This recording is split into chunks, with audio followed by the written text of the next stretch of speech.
പ്രിയമുള്ളവരെ നമസ്കാരം. ഈ വർഷം 2025 നമ്മുടെ നാട്ടിലെ മാവുകളെല്ലാം വളരെ നന്നായിട്ട് കാച്ചു. ഇപ്പോൾ നന്നായി മാമ്പഴം എല്ലാവർക്കും കിട്ടിക്കൊണ്ടിരിക്കുന്ന ഒരു സമയമാണ് എന്ന് കരുതുന്നു. എന്തായാലും ഈ കാണുന്ന മുത്തശ്ശി നാട്ടുമാവിൽ നിന്ന് കുറച്ചധികം മാങ്ങകൾ ഞങ്ങൾക്ക് കിട്ടി. അപ്പോൾ അതിനെ ഏതെങ്കിലും രീതിയിൽ പ്രോസസ്സ് ചെയ്ത് എടുത്തു വയ്ക്കാനായിട്ടുള്ള അന്വേഷണത്തിലാണ്. മാംഗോ പൾപ്പ് ഉണ്ടാക്കി വയ്ക്കാം എന്നും അതിന് അത്ര അധികം പണിയൊന്നുമില്ല എന്നും മനസ്സിലാക്കിയത്.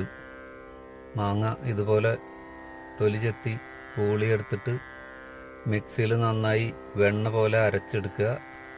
എന്നിട്ട് ഒരു നോൺ സ്റ്റിക്ക് പാനിൽ അടുപ്പിൽ വെച്ച് കുറഞ്ഞ തീയിൽ ഇത് ഇളക്കുക. അങ്ങനെ അതിലെ ജലാംശമൊക്കെ വറ്റിപ്പോവും. കുറച്ച് സമയം നിന്ന് ക്ഷമയോടെ നിന്ന് ഇളക്കി എടുക്കണം ഇത്. എന്നാലാണ് ഇത് നല്ല നീറ്റായിട്ട് കിട്ടുക. ഇതിൽ ഒരു 10 മാങ്ങയ്ക്ക് 1 എന്ന രീതിയിൽ ചെറുനാരങ്ങയുടെ നീര് ചേർക്കണം. അതൊരു ഏകദേശം ഒരു 35-40 മിനിറ്റ് ഇതൊന്ന് വെച്ച് ഇളക്കി ഒന്ന് കുറുകി വരുമ്പോഴാണ് അത് ചേർക്കേണ്ടത്. എന്നിട്ട് അത് ചേർത്ത് വീണ്ടും കുറേ നേരം കൂടി ഈ കുറഞ്ഞ തീയിൽ ഇളക്കുക. അപ്പോൾ ഇതിൻ്റെ കളറൊന്ന് അല്പം മാറി ഒന്ന് കട്ടിയായ പോലെ വരും. ആ സമയത്ത് ഇറക്കി വയ്ക്കുക.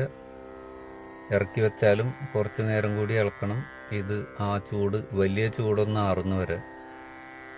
അതിനുശേഷം ഇത് നന്നായിട്ട് തണുത്ത് കഴിയുമ്പോൾ ചില്ലുകുപ്പിയിലാക്കി പറ്റുമെങ്കിൽ ഫ്രിഡ്ജിൽ സൂക്ഷിക്കുക.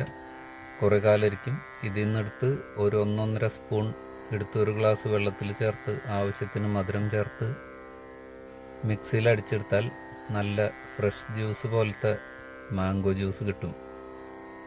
അപ്പോൾ എല്ലാവർക്കും നല്ല ഒരു മാമ്പഴക്കാലം ആശംസിക്കുന്നു. വീഡിയോ ഇഷ്ടപ്പെട്ടാൽ നിങ്ങൾക്ക് വേണ്ടപ്പെട്ടവർക്ക് വേണ്ടി ഒന്ന് ഷെയർ ചെയ്യാൻ മറക്കരുത്. Thank you.